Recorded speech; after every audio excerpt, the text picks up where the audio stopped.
So today, I would just like to share with you na isang babae na meron siyang prayer request at ang Panginoon ginrant na po yung request na yun. In Matthew chapter 15, verse 21 hanggang 30, ganito po yung sinasabi ng Bible.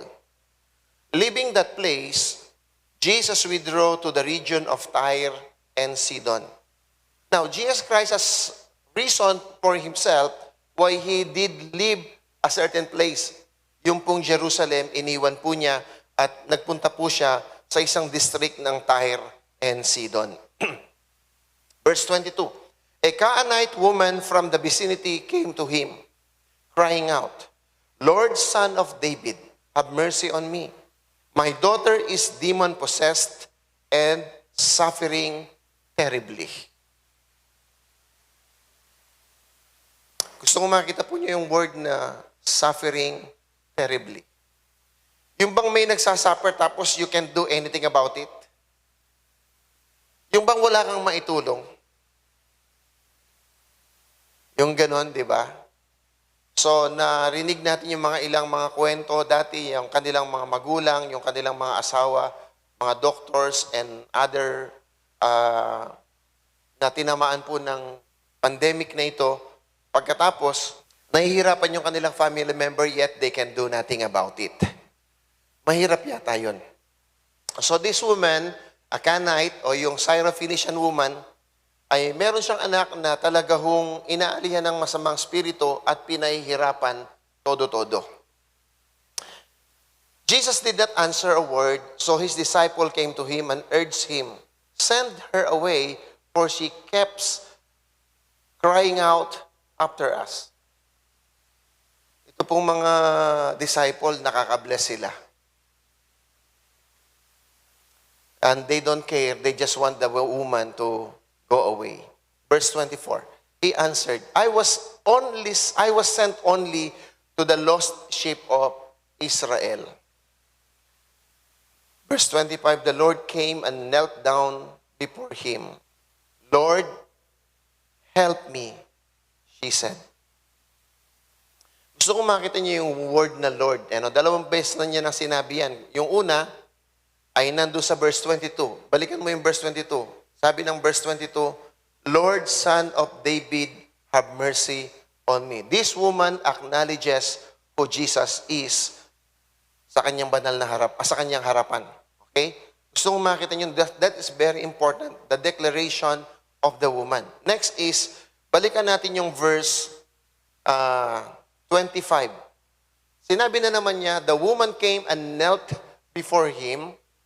Lord, help me, she said. Verse 26, he replied. Una, tinataboy siya ng mga disciple. Yung pangalawang matindihong dagok na kanyang haharapin ay yung pong verse 26. Jesus replied, it is not right to take the children's bread and toss it to the dogs. Dalawang bagay po to. Ang sabing ganoon, wala kang karapatan. Hindi ka anak. Pangalawa, ang tingin nila, aso, because she is a Syrophoenician woman. 27, sumagot ang babae, yes, it is Lord. Pangatlong word na ginamit niya, yes, it is Lord. Pangatlong beses na niyang ginamit to. She said, even the dogs eat the crumbs that fall from their master's table. Yes, I am a dog, but you are my master. Quiet, ha? Yes, you call me dog, but you're my master. Hallelujah. So, I have the right, even the crumbs that falls at my master's table. Grabe po. Mumu pa lang, ulam na. Hallelujah.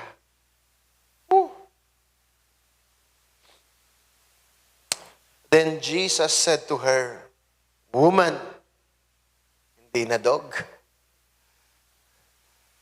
Nag-elevate na. Woman, you have great faith. Your request is granted. And her daughter was healed at that moment. Pwede tayo na pong muli. Amen? Now, in the book of Mark, meron din po siyang sinasabi sa book of Mark. Sabi ng book of Mark, meron siyang konting detail dito na gusto kong makita natin. In verse 24, in chapter 7 ng Mark, Jesus left that place and went to the vicinity of Tyre. He entered the house and did not want anyone to know about it. Yet he could not keep his presence secret. Ano kayang meron sa presensya ni Lord na hindi mo siya maibox yung kanyang presence, lumalabas at inaabot yung mga dapat abutin? Did you hear me? Ang sabi ko, yung presensya ng Panginoon, you cannot box it. It overflows and touches those who are in need of His touch. So He wanted to be in secret. But His presence could not be kept in secret. In fact, as soon as she heard about Jesus, a woman whose little daughter was possessed by an impure spirit came and fell at His feet. The woman was a Greek born in Syria, Phoenicia. She begged Jesus to drive out the demons, to drive the demons out of her daughter. First, let the children eat all they want, he told her. For it is not right to take the children's bread and toss it to the dogs. Lord, she replied, even the dogs under the table eat the children's crumbs. Then he told her, for such a reply, you may go. The demon has left your daughter. So she went home and found her child lying on bed and the demon gone. Meron bang ginawa si Lord? Meron bang ginawa si Lord? Sa 2 instances na naikwento, meron bang ginawa si Lord? Ano yung kanyang ginawa? Ang sabi niya lang sa babae, your faith, woman, you have a great faith. Your daughter is healed. Go home. Your answer, your request is granted. Ang sabi po ng Matthew. Now, Jesus went away to a certain district in Tyre and Sidon for 3 possible reasons. Ako, pag nagdi-devotion ako, medyo malikot yung aking kaisipan. And as much as I can, ay tinataas ko yung aking spiritual antenna para makasagap ako ng mga spiritual revelations. For me, there are possible reasons why Jesus Christ went away. Actually, in Matthew chapter 15, He was in Jerusalem and reasoning with the Pharisees.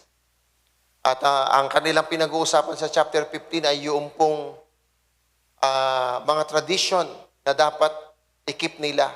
Kinakailangan magugas ka ng kamay bago ka kumain. Kasi daw yung mga disciple ay kumakain, hindi nagugas ng kamay. So sinabi ng Panginoon, hindi naman yung pumapasok sa yung bibig ang nagbibigay ng kasalanan at nagpaparumi sa iyo, yung lumalabas sa yung bibig. And because of this, sinabi po ni Peter kay Lord, sabi niya, Lord, yung mga kausap natin na-offend na sa iyo, nasaktan sila. So sabi ng Panginoon, come on, let's go. Kasi hindi na natigil yung kanilang pakikipagtalastasan sa mga Pharisees. So, Jesus Christ has to do something. He went away. He went away. Iniwan niya po yung lugar na yon. Bakit? Ano ba yung meron sa lugar na yon? Probably kaya niya iniwan, ang una kong naisip siguro to have a break o kaya naman magpahinga. Kasi sabi na, binasa natin sa Mark, huwag niyo ipagsabihin na dito tayo, rest muna tayo, baka ganon. Kasi there are instances in the Bible na si Jesus Christ napapagod din naman at gusto niyang magpahinga. Isang instance nung nabalitaan niyang namatay si John the Baptist. Di po ba sa Matthew chapter 14, na gusto niyang magpahinga pero na-cancel yung pahinga niya. Bakit? Sumunod yung napakaraming mga tao, pinakain yung 5,000. Pangalawang bagay na makita natin ng Panginoon na pagod na gutom, doon sa Matthew, sa book of John, doon sa well, Jacob's well. Nagpahinga siya doon, nagpabili ng pagkain. Ano? So, napapagod din naman ang Panginoon. So this time, ang sabi niya, let's go away to a very secluded place, very far away. So, kumbaga sa Kwan, kung nasa Pampanga, pupunta siya ng Baguio.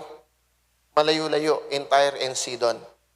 Probably to have a break or to have a rest. Hindi naman masamang nagpapahinga. Okay? Huwag lang sumobra.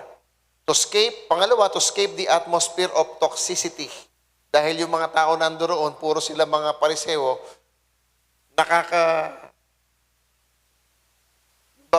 nakaka-suffocate yung kanila pong mga maling itinuturo at ina-advocate.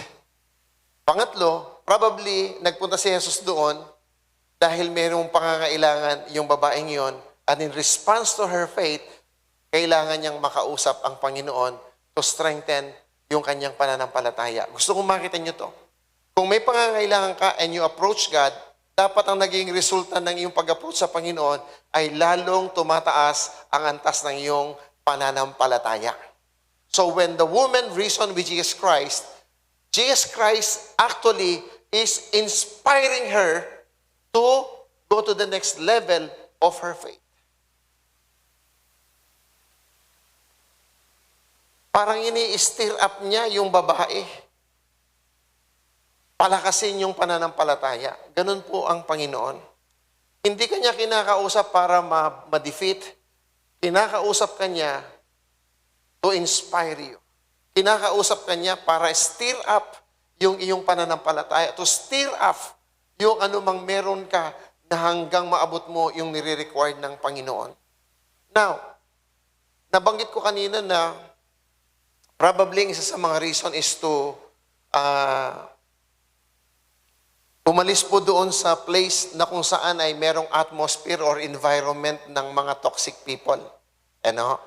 So, meron po akong isang notes na sa aking devotional sinulat ko. Sabi kong ganito, it is better to be in a place where faith is demonstrated rather than to be in an atmosphere of toxicity, sarcasm, and pride. Avoid staying in a toxic environment because it causes anxiety and weariness. Kaya ka napapagod because you are being surrounded by this kind of people. They are not injecting faith in you. They are taking something out of you. Sinisip-sip nila yung buhay ng Diyos sa ating mga buhay because of their value system. Kaya ingat po tayo.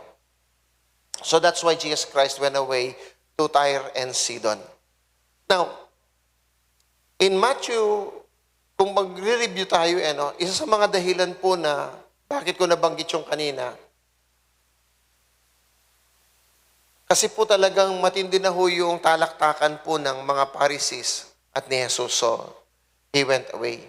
Pero merong isang disciple na magsabi-sabi ng verse 12, then his disciple came to him and said to him, do you know that the Pharisees were offended when they heard this saying?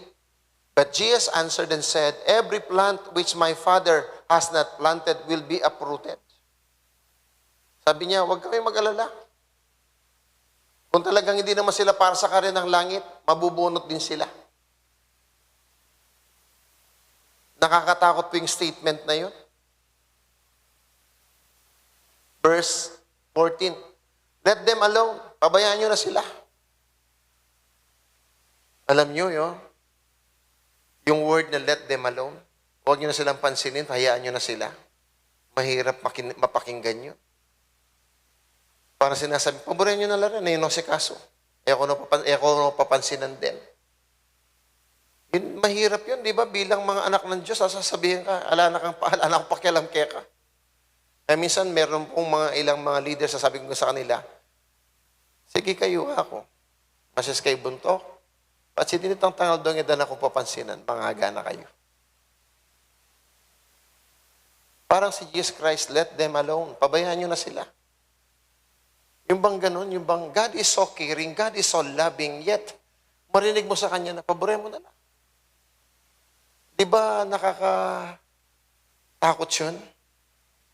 Amen? So, that's the reason why God lived and went to Tyre and Sidon.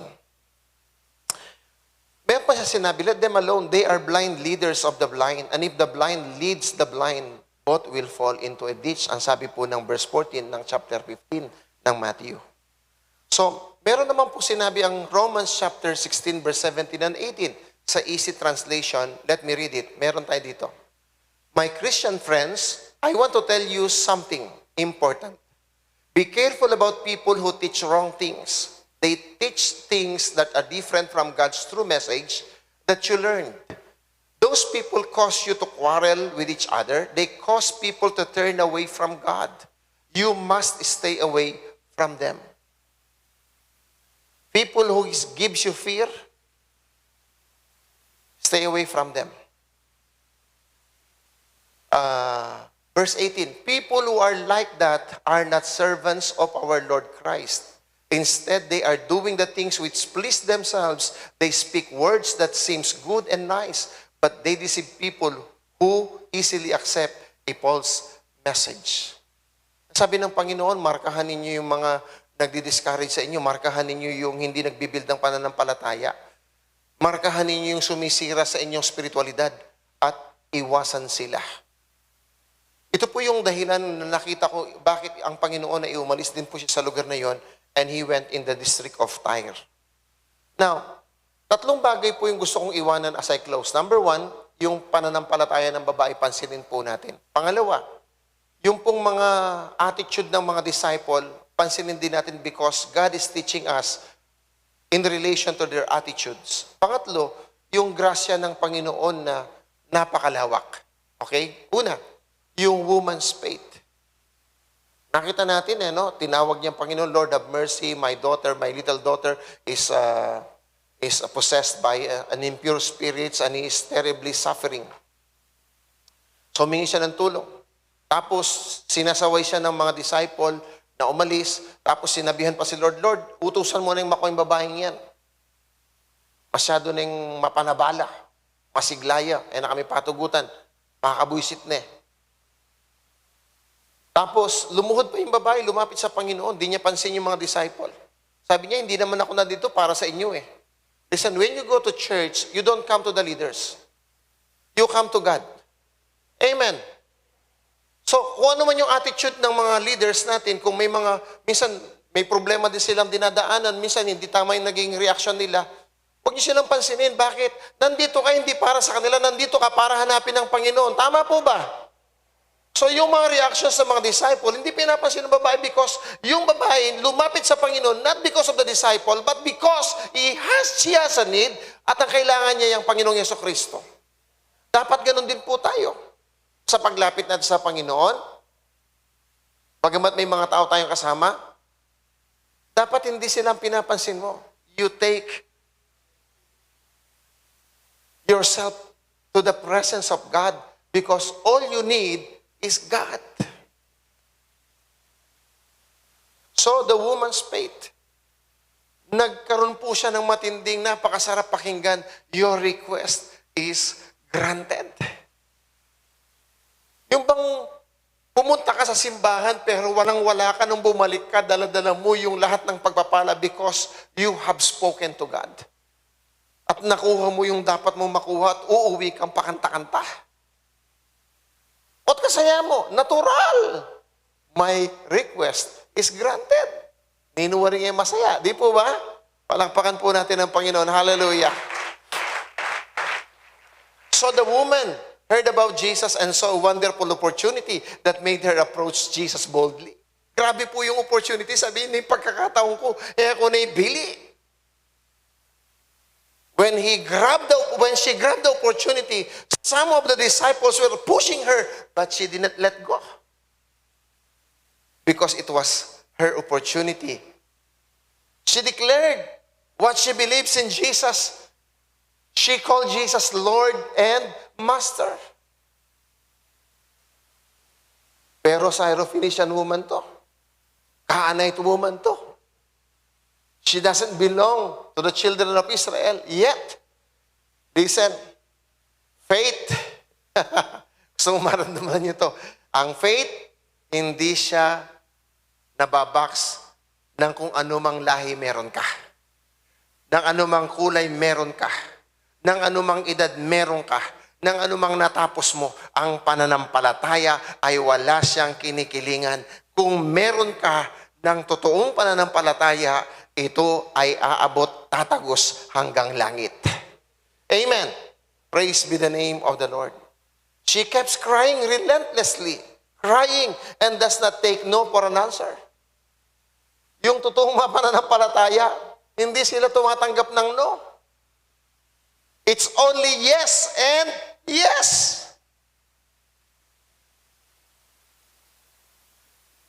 Her needs were more important than her embarrassment. Mas matindi yung pangangailangan niya. Kagalingan ng kanyang anak, sabi po ng Panginoon, it is not right that the bread for the children be tossed to the dogs. Alam niyo ba yung toss? Yung hindi man lang si mami ko, may alaga siya, pero super alaga yung mga dog niya. Pero alam niyo ba yung toss ang pagkain sa kanila?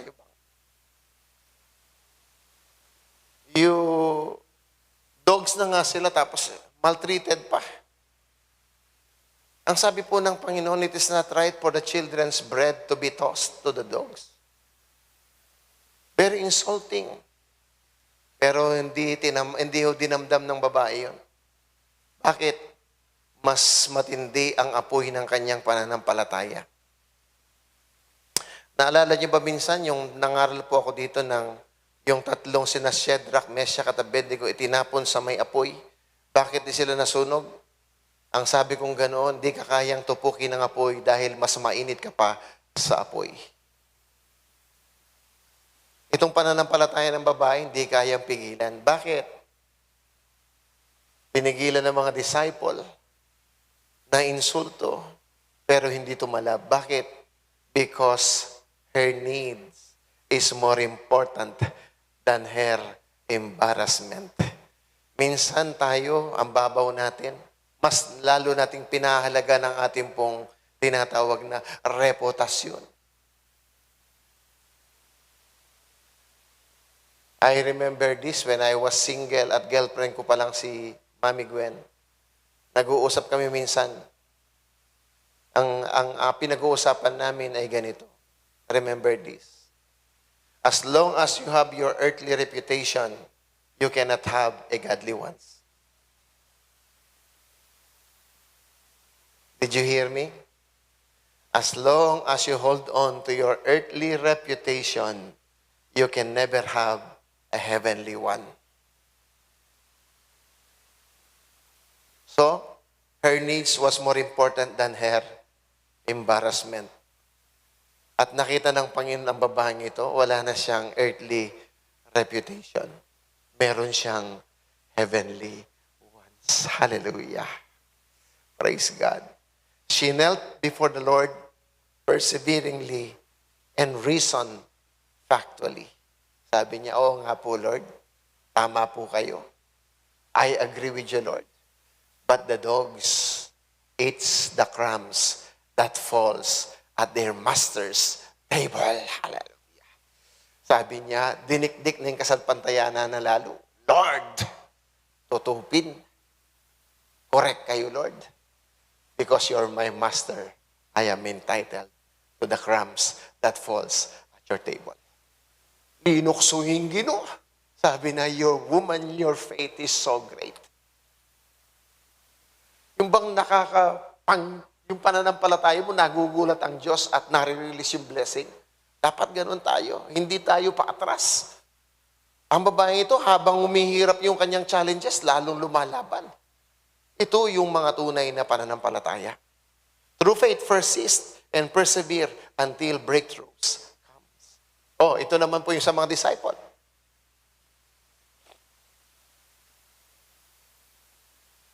The disciples' impatience. Why there is a tendency for the disciple to become so intolerant and impatient in ministering to the people's needs?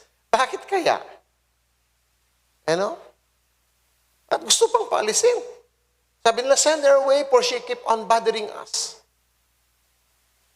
Now listen, if you don't want to be bothered, don't serve. Because the moment you surrender your life to the Lord, you are saying, Lord, you are my master. I'm your servant. You can command me what you wanted me to do. If you want me to serve people, then I will serve. Ganun po yun, mga kapatid. So, why there is a tendency? Is it because baby pa lang sila? At ilang beses sa Bible makikita mo na merong pagkakataon na sabi, send the multitudes away, send the crowds away. Meron po yan eh. Meron nga po isang sample sa Matthew chapter 14, verse 15 and 16. Ewan ko lang kung nandiyan yan. Ayan, meron no. Sabi nga, as the evening approached, ito ho yung namatay si John the Baptist. At Jesus Christ went to a secluded place to rest. But the people followed him. At nung marami na yung mga tao at paggabi na, sabing ganoon, Lord, pauwiin mo na sila. Gumagabi na, para makabili sila ng mga pagkain. Ang sabi ng verse 15, as the evening approached, the disciple came to him and said, this is a remote place, and it's already getting late. Send the crowds away so that they can go to the villages and buy themselves some food. Jesus replied, they do not need to go away. You give them something to eat. Chapter 14 yun. Pagka chapter 15, the same thing happened. Dati marami, nagreklamo sila. Ngayon, metong nyamo. Same reaction. Probably, Jesus Christ, the other reason is He wanted them to be taught how to minister to people's needs. Probably, sabi kong ganon, baka tinuturuan din sila ng Panginoon. Sa marami, bumagsak sila. Sa iisa, same thing.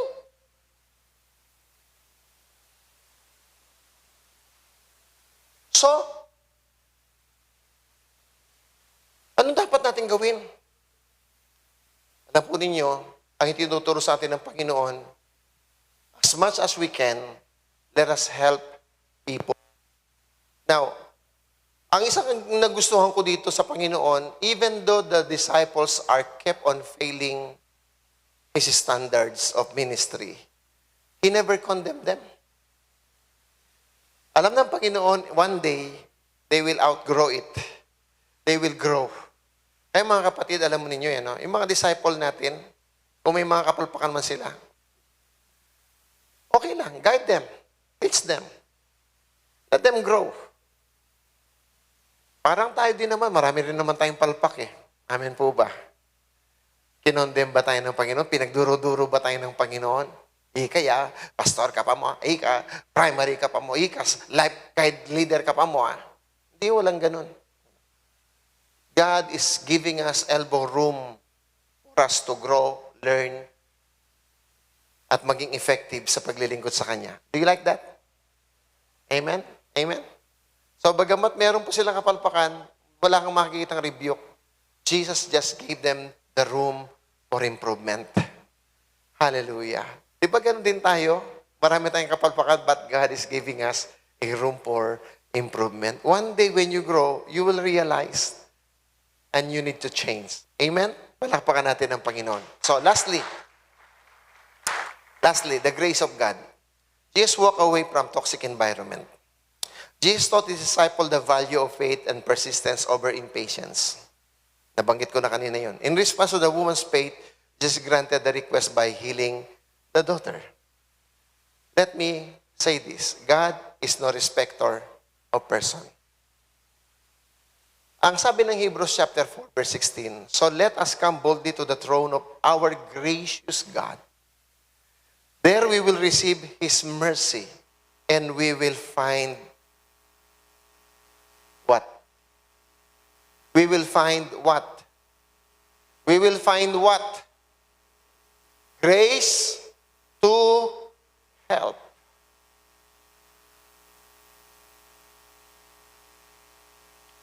Grace to help us when we need it most. This is the grace of God. She's not from the children of Israel, but because of faith. Because faith is not limited by time, by race, by colors. by age. Faith is what God made him smile. For without faith, it is impossible to please God. One verse na mo po, in 1 John 5:13 to 15. I write these things to you who believe in the name of the Son of God, so that you may know you have eternal life. So if you believe, you have eternal life. That woman believed, and she should have eternal life. This is the confidence we have in approaching God, that if we ask anything according to His will, He hears us. And if we know that He hears us, whatever we ask, we know that we have what we ask of Him. This is the confidence, my friend. When you approach God, paglapit mo pala sa Kanya, 90% sagot na yung prayer mo. Yung 10% na lang yung inyong ibabaka. Kaya napakahalaga po ng paglapit sa Panginoon ng mayroong pananampalataya. Hindi yung nagtatanong ka, bakit, Lord? Hindi ho ganun. Then sinabi ng babae, Lord, bakit naniniwala naman ako sa iyo eh. I believe that you're Lord and my Master. But why is it that my daughter is possessed with the devil? Alang ganun. Sabi niya, Lord, I came here because I need help from you.